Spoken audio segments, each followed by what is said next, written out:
요한복음 14장 20절. 그날에는 내가 아버지 안에, 너희가 내 안에, 내가 너희 안에 있는 것을 너희가 알리라. 아멘. 그날이 언제인가요? 그날에는, 이 그날이 언제인가요? 그날이 오면. 그날이 오면이라고 하는 게 성경에 이제 좀 한번 찾아보면 그날이 오면이라는 게 있는데 그 호세아 2장 16절을 한번 보면요. 호세아 2장 16절을 보면 여호와께서 이르시되 그날에 네가 나를 내 남편이라 일컫고 다시는 내 바알이라 일컫지 아니하리라. 그러니까 바알이라고 할 때하고 하나님을 내 남편이라고 할 때가 그날이 오면 그렇게 된다는 거예요. 그죠? 그날이 오면 이게 어떤 갈림길이 돼서 그 중심으로 이쪽과 이쪽으로 나누어지게 된다. 이제 그런 말이죠. 그죠? 그날이 오면 그렇게 된다는 얘기고, 창세기 3장을 한번 봐봐요. 창세기 3장. 창세기 3장에 보면, 창세기 3장 선악과를 먹고 난 다음에, 사람들이 이제, 무화과 나무 잎으로 자기의 그 벗었음을 부끄러워해가지고 치마를 해 입었거든요. 그게 7절이에요. 창세기 3장 7절. 그랬더니 창세기 3장 8절에 보니까 뭐라고 되어 있냐면, 그들이 그날 되어 있잖아요. 그죠? 그날에 바람이 불 때에 동산에 거니시는 여호와 하나님의 소리를 듣고 아담과 그의 아내가 여호와 하나님의 낯을 피하여 동산 나무 사이에 숨은지라. 그날 이렇게 되죠. 그날에 하나님의 그 소리, 여호와 하나님의 소리를 듣고 그랬어요. 그러니까 그 바람 소리가 있었고 하나님의 그 바람 소리가 들리는 그날을 여기 성경에서는 그날이다 이렇게 말하는 거예요. 그러니까 하나님의 소리가 들린다고 하는 건 뭘 의미하는 거냐면 하나님 말씀이 들려올 때 그거를 그날이라 그러는 거예요. 하나님 말씀이 들려오는 날을 그날이라 그러는 거예요. 그럼 여러분의 그날은 언제예요? 지금이죠. 지금이 그날인 거예요. 보라 지금은 은혜 받을 만한 때요, 보라 지금은 구원의 날이로다. 고린도서 6장 2절의 말씀입니다. 그날, 이게 그날이 지금 하나님 말씀을 듣는 시간, 이게 그날이에요. 그러면 그날에는 하나님의 바람이 부는 날이고 그날에는 하나님이 나의 아버지, 나의 남편이 되시는 날이다. 그렇게 되고요. 또 요한복음 14장 20절에는 그날에 내가 아버지 안에, 너희가 내 안에, 내가 너희 안에 있는 것을 너희가 알게 되는 날이 될 것이다. 이게 이제 아버지가 누구예요? 아버지가 뭐예요? 하나님. 아버지가 하나님인데 하나님이 뭐예요? 말씀이죠. 그러니까 말씀하고 나하고 하나 되는 날이다. 이런 얘기가 되는 거죠. 그래서 말씀과 내가 하나 되는 날, 그게 그날이에요. 그날이 오면 말씀과 하나가 되면 두 가지 현상이 벌어져요. 하나는 나를 심판합니다. 그리고 또 하나는 나를 구원하는 거예요. 그래서 심판과 구원이 동시에 일어나는 거예요. 그거를 성경에서는 뭐라고 표현했냐면요, 그날을 여호와의 날이라 그래요. 여호와의 날이라 그러고, 그날을 비가 내리는 날이라 그래요. 이거를. 그래서 이 날은 바람이 부는 날, 바람 부는 날. 무슨 노래 가사 같은 거이죠, 그죠? 노래 가사 같고, 성경에서 말하는 바람 부는 날, 비가 내리는 날, 이게 다 사람들이 그렇게 노래를 만들어서 그렇지 실제로 성경에서는 그걸 여호와의 날이라고 그래요. 그게 그 날입니다. 그 날. 그러니까 이 그 날이라고 하는 게 여호와의 날인데, 바람이 분다 그러고 비가 내리는 날이라고 그러고, 이래서 그 날이 오면 심판과 구원이 같이 오는 날이에요. 심판과 구원이 같이 오는 날은 우리가 알듯이 뭐가 있는 날이에요? 노아 방주가 있는 날이죠. 그죠? 노아 방주가 있는데 비가 막 내리잖아요. 그러면 심판이 이르죠.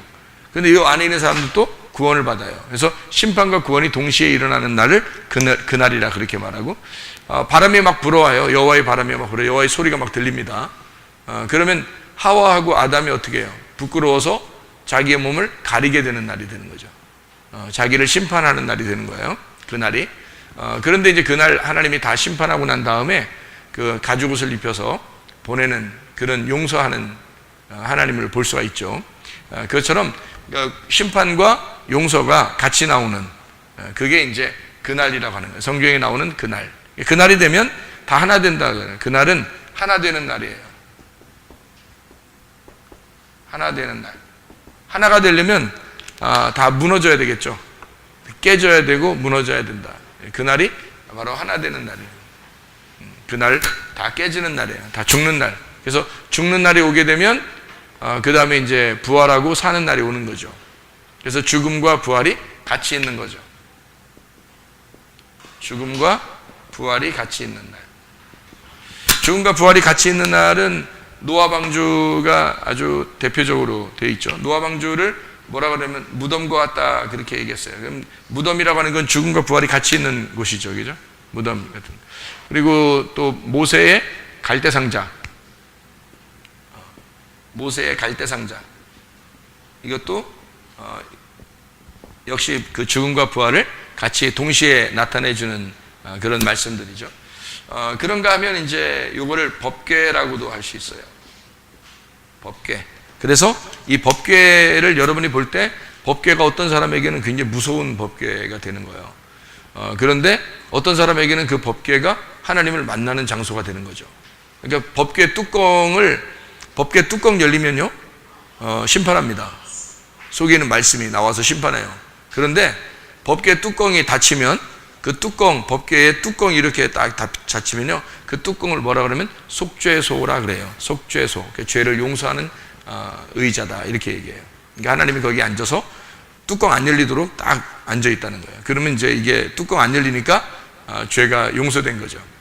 뚜껑 열리면 이 말씀이 나와. 십계명이 속에 있거든.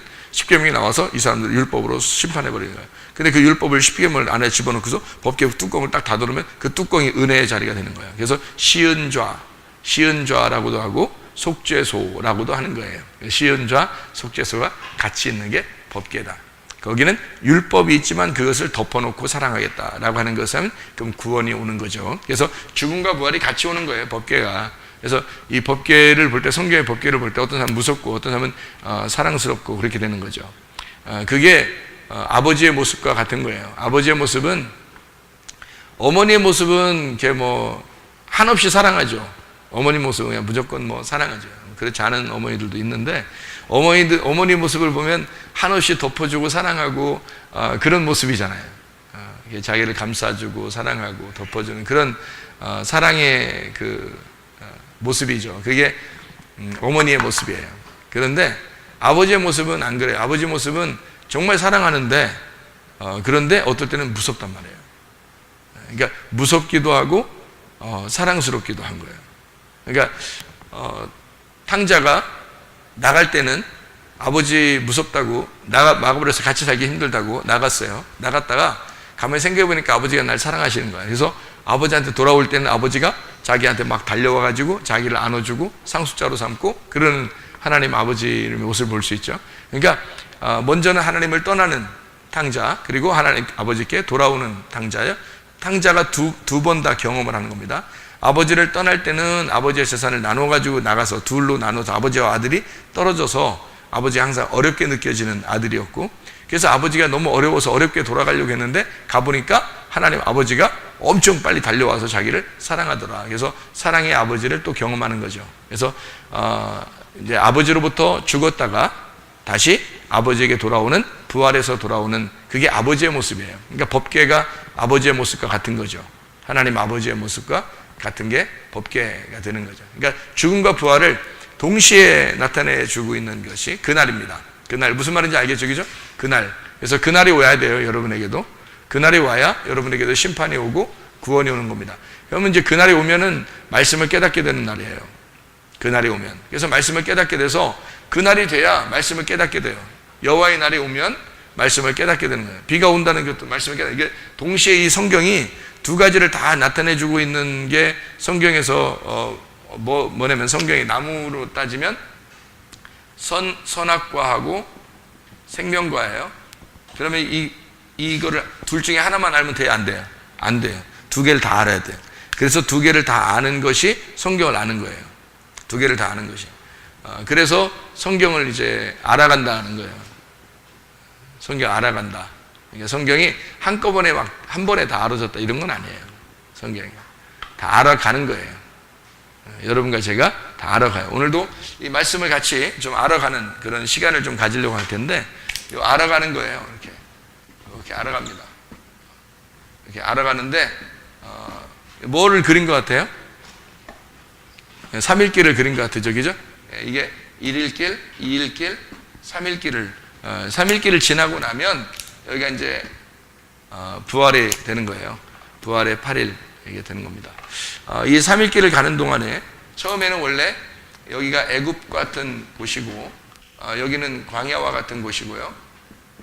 여기는 가나안 같은 곳입니다. 그러면 이제 이게 특징이 있어요. 3일길이라고 하는 게 이렇게 특징을 잘 가지고 있는데, 왜 3일길을 여러분 자꾸 이렇게 우리가 공부하고 알아야 되는 거냐면, 성경에는 3일길을 통해서 예수님이 부활하는 거거든요. 3일길을 지나야 부활이 되는 거예요. 우리도 3일길이 돼야 부활을 하는 거예요. 아브라함이 이삭을 드릴 때도 3일길을 갔다 그랬죠. 그러니까 3일길을 가야 되고요. 모세가 갈대상자에 들어갈 때 석 달이 지나서 갈대상자에 들어가게 되죠. 이게 3일길을 설명하는 그런 내용들이고요. 예수님 부활이 특별히 3일길을 우리에게 나타내주는 그런 내용들이죠. 그래서 원래는 3일길이 지나면 여기가 4일길이 돼야 되는데, 이게 이제 부활 후 첫날이 8일이기 때문에 8일길이라고 제가 일부러 썼습니다. 여기서는 이제 이게 창세기 1장이라면 창세기 2장, 이게 창세기 3장 이렇게 되는 거예요. 이쪽을 성경에서는 뜰이라고 이야기한다면 이거를 성소라고 이야기할 수 있고요. 이거를 지성소라 이야기할 수 있습니다. 제가 이렇게 쓰는 거를 여러분이 성경을 이제 잘 읽어보고 하면은 좀 이해가 돼요. 그런데 그냥 왜 쓰는지를 모르고 그냥 목사님 맨날 이렇게 저렇게 쓰는가 보다 이렇게 하면은 이제 성경 많이 안 읽어본 사람이에요. 그러니까 성경 많이 읽어본 사람들은 저 쓰는 게 벌써 뭔가 남다르다. 뭔가 쓰는 게 오늘 다르다. 이러면 이제 뭔가 많이 읽어본 사람이 성경을. 그래서 여기 지금 3일길을 제가 쓰는 거, 3일길을 굉장히 중요하기 때문에 3일길을 쓰는 거예요. 3일길은 성경에서 우리가 구원받은 사람들이 꼭 가야 할 길이에요. 구원받은 사람들은 꼭 3일길을 가야 합니다.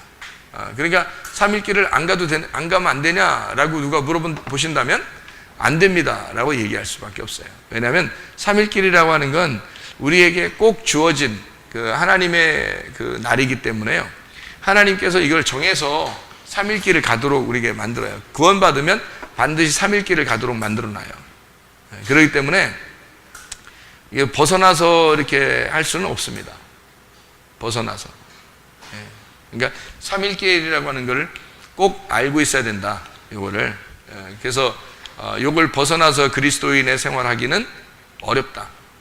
그리스도인은 반드시 이 3일길을 가도록 되어 있다 라고 하는 그런 얘기입니다. 자, 생각해 보세요. 애굽에 있을 때는 누가 왕인가요? 애굽에 있을 때는 누가 왕이에요? 바로가 왕이죠.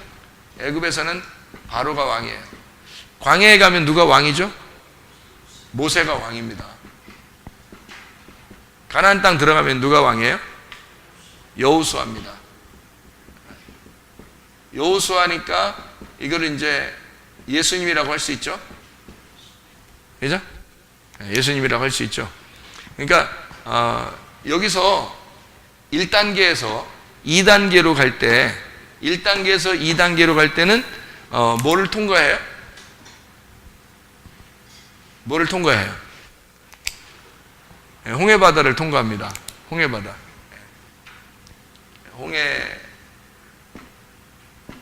홍해바다를 통과하고요. 2단계에서 3단계로 갈 때는 뭘 통과해요? 요단강을 통과해요. 그죠? 그렇죠? 그러면 여기에서 꼭 건너갈 때는 누군가가 인도자가 있어야 되는 거예요. 인도자가. 그죠? 그러니까 꼭 건너갈 때는 인도자가 필요한 거예요. 그러니까 인도자 없이 그냥 막 건너갈 수는 없는 겁니다. 잘 생각해 보세요. 그러니까 애굽에서 광야로, 광야에서 가나안 땅으로 가는 이 단계에서는요, 인도자가 꼭 필요해요. 그래서 중간 매개체가 있는 겁니다. 홍해바다를 건널 때는 매개체가 누구예요? 누가 광야로 이끌어 나가는 그 중간에 중매쟁이겠어요? 모세입니다. 모세가 여기 홍해바다를 건너는 중매쟁이에요. 그렇겠죠? 그러면 요단강에서 그러니까 광야를 지나 요단강을 거쳐 가나안 땅에 들어갈 때는 중매쟁이가 누구예요? 누가 중매하죠? 여호수아가 요단강을 같이 건너가서 중매하는데, 그때 이제 법궤가 거기에 놓여져서 제사장들이 거기에 법궤를 딱 메고, 그리고 이제 이스라엘 백성들이 이렇게 건너가게 되죠. 그러면 그 제사장의 역할을 충분히 오셔서 하신 사람이 있어요. 이 땅에 와서 제사장의 역할을 충분히 와가지고 마지막에 이제 한 사람이 있어요. 그게 누굴까요? 예수님 오기 전에 예수님 오기 전에 충분히 중매를, 예수님하고 이 광야에 있는 사람들을 중매해서 광야에 외치는 자의 소리로 나온 사람이 하나 있어요. 요한이죠. 요한. 여기서는 요한이 중매쟁인 거예요. 누굴 만나라고? 여호수아, 예수님을 만나라고 중매를 쓴 겁니다. 그렇죠? 그러니까 애굽에서 광야로 갈 때 중매쟁이는 모세고, 광야에서 가나안 땅으로 가는 중매쟁이는 침례 요한인 거예요. 여러분 그걸 이제 성경을 찾아보면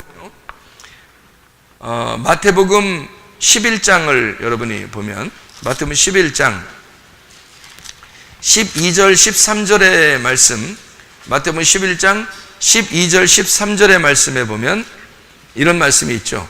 침례 요한의 때부터 지금까지 천국은 침노를 당하나니 침노하는 자는 빼앗느니라. 모든 선지자와 율법이 예언한 것은 요한까지니, 어디까지요?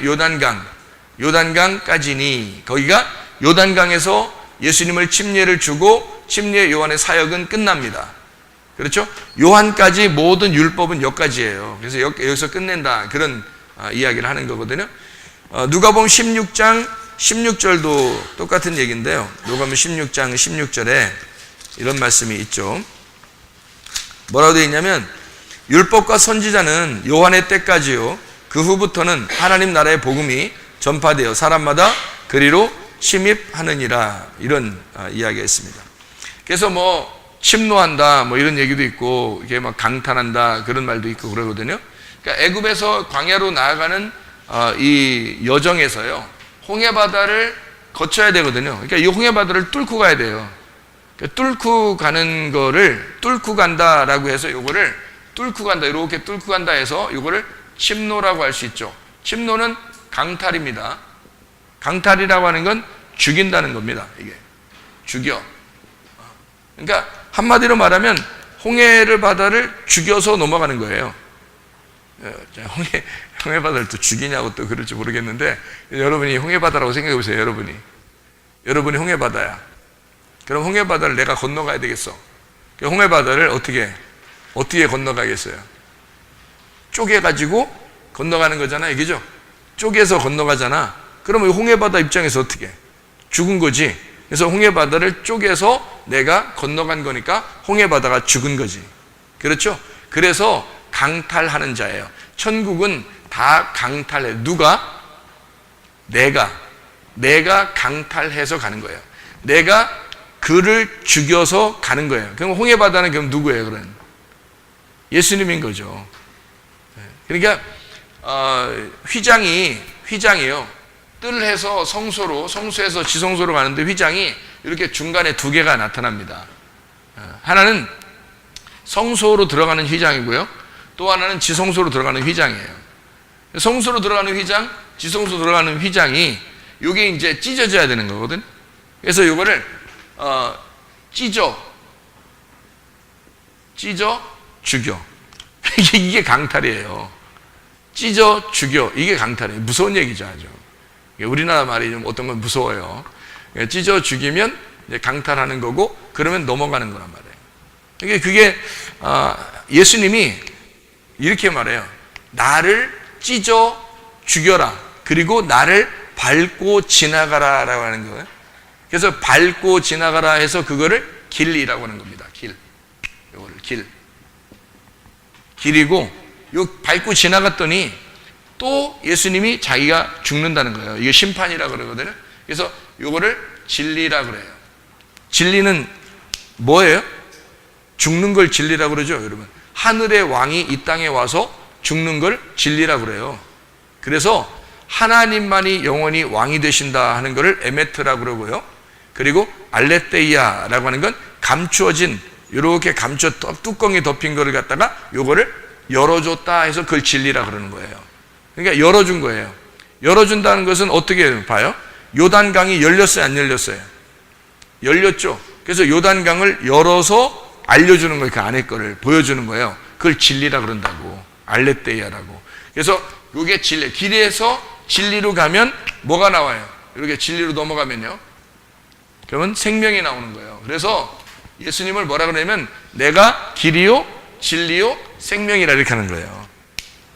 열어주니까, 열어서 그 길을 밟고 지나가니까 그게 진리가 되고, 그게 그분이 죽으니까 내가 그분을 죽인 거예요.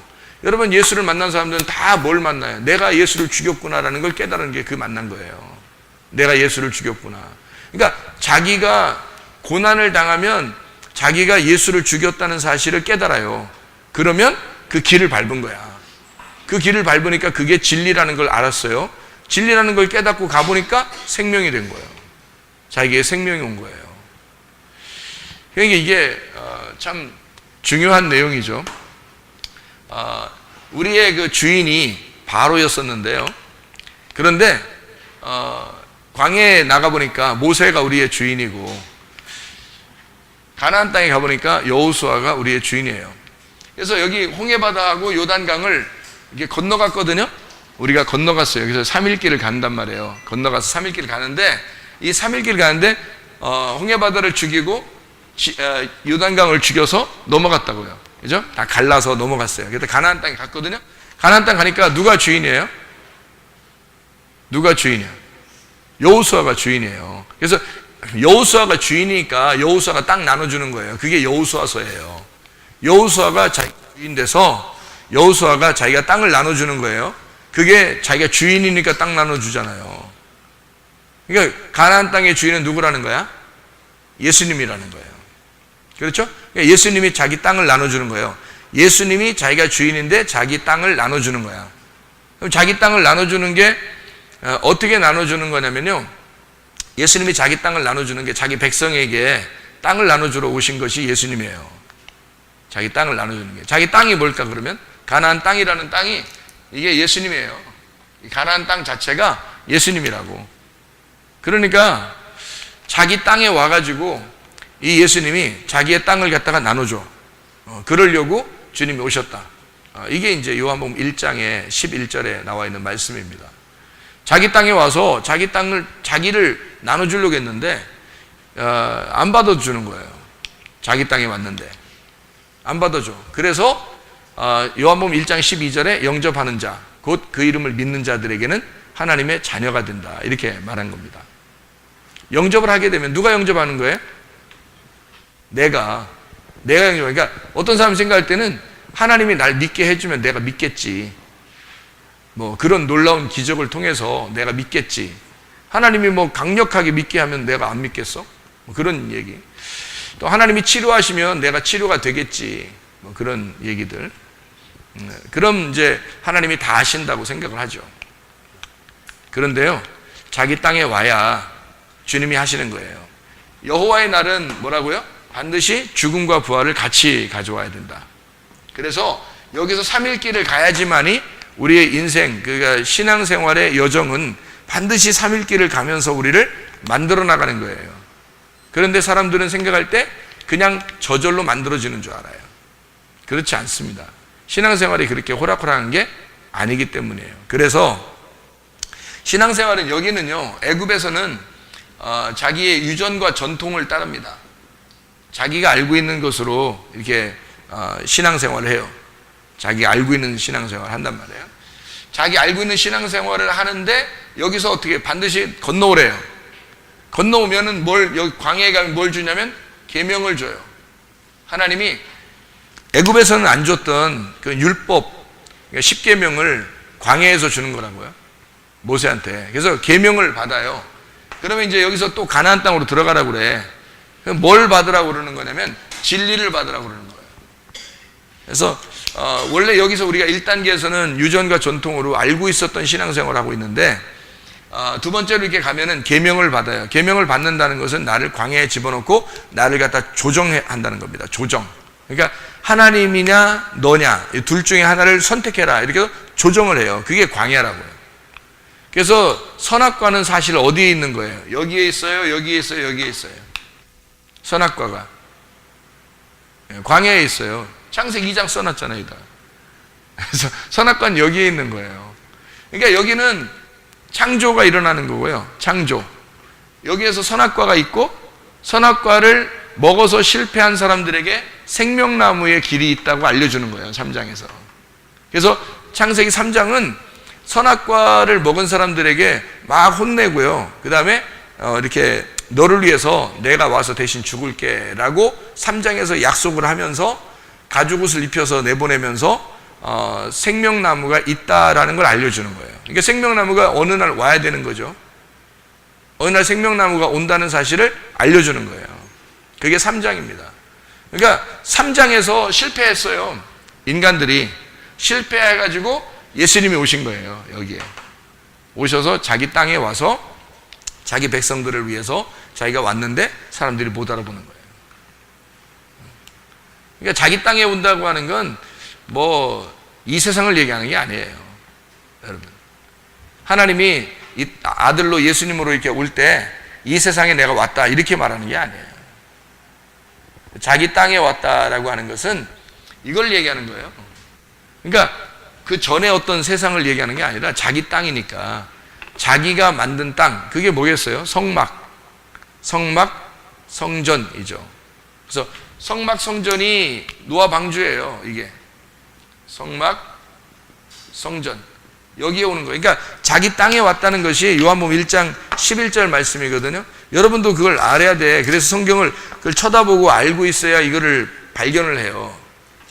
그게 삼일길이니까. 요한복음 1장의 11절을 말씀해 보면 자기 땅에 오매 이렇게 되어 있어요. 자기 소유에 온다는 말이고 자기 땅에 오매 자기 백성이 영접하지 아니했다라는 얘기입니다. 여러분, 이스라엘 사람들이 누구를 믿고 있었어요? 하나님을 믿고 있었죠. 그러니까 예수님이 올 때 어느 땅에 왔어요? 자기 땅에 이스라엘 백성들한테 왔단 말이에요. 그죠?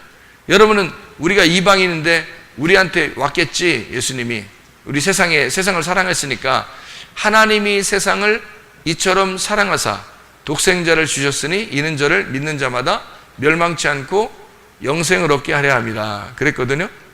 요한복음 3장 16절이죠. 그럼 여러분이 생각할 때 이 세상을 사랑했으니까 하나님이 이 세상 사랑해서 예수님 오셔서 다 구원하셨다 이렇게 생각할 수 있잖아요. 근데 여기에 요한복음 1장 11절에 보니까 자기 땅에 왔잖아요. 그러면 자기 세상을 사랑한 거죠. 자기의 땅의 세상을 사랑한 거예요. 그러면 세상을 사랑하사, 요한복음 3장 16절에 세상을 사랑하사 독생자를 주셨으니 독생자가 뭐예요? 독생자가 모노게네스라겠죠. 모노게네스가 무슨 뜻이라고요? 예, 하나로 태어난 자예요. 하나로 태어난 자, 모노게네스거든요. 하나로 태어난 자인데 그 하나를 알게 하는 자, 하나를 알게 하려고 온 자예요. 그러면 뭘 두 개를 알고 있었어야 뭘 하나를 알려주러 오는 거지. 두 개도 모르는데 하나를 알려줘요? 말이 안 되죠. 두 개를 알고 있는 자들에게 왔다는 얘기입니다. 그러니까 두 개를 알고 있는 자들에게 하나님은 자기 아들을 하나로 알려주려고 오셨다. 이게 독생자로 오셨다는 정확한 뜻이에요. 그러니까 선악과를 모르는 사람들은 하나님의 아들을 알 수 있다 없다? 알 수 없다. 선악과를 먹은 사람들만 하나님의 아들을 알 수가 있다. 이런 겁니다. 그러니까 하나님의 아들을 알려면 반드시 선악과를 먹어야 돼요. 선악과가 그래서 여기 창세기 2장에 나와 있는 말인데, 이 창세기 2장에 있는 거를 선악과를 여기 3장에서 먹어요. 그래서 실패를 했다고요. 실패해서 주님이 와가지고 그 선악과 먹은 걸 해결해 준다고요.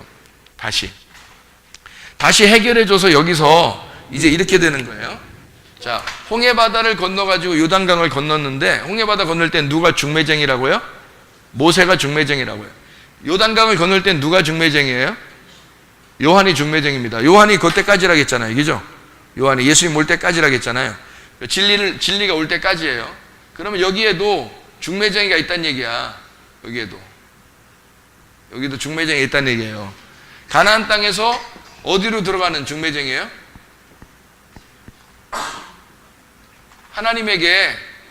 하나님에게 가는 여기 중매쟁이가 있을 거란 말이에요. 그죠? 가나안 땅에서 하나님에게 가는 중매쟁이. 그게 누구냐면 예수님이란 말이죠. 그러니까 중매쟁이죠. 그래서 우리에게 중매쟁이는 바로 하나님께까지 가도록 만들어줘야 하는 게 진짜 중매쟁이죠. 그럼 자기 땅에 왔다는 얘기는 여기에 이 지금 성막에 다시 말하면 하나님의 백성 가운데 하나님이 오셨다.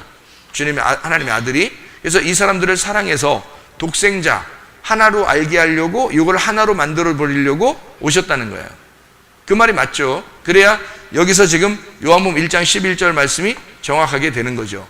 자기 땅에 오셨다. 근데 사람들이 영접 안 하더라. 그 말은 예수 하나님의 아들을 영접 안 하더라는 거예요. 그러니까 둘로 그냥 알고 있더라는 거예요. 선과 악으로 알고 있더라는 거예요. 영과 육으로 알고 있더라는 거예요. 근데 이게 생명으로 덮여야 되는데 생명으로 덮이지 않더라. 그런 이야기가 되는 거죠.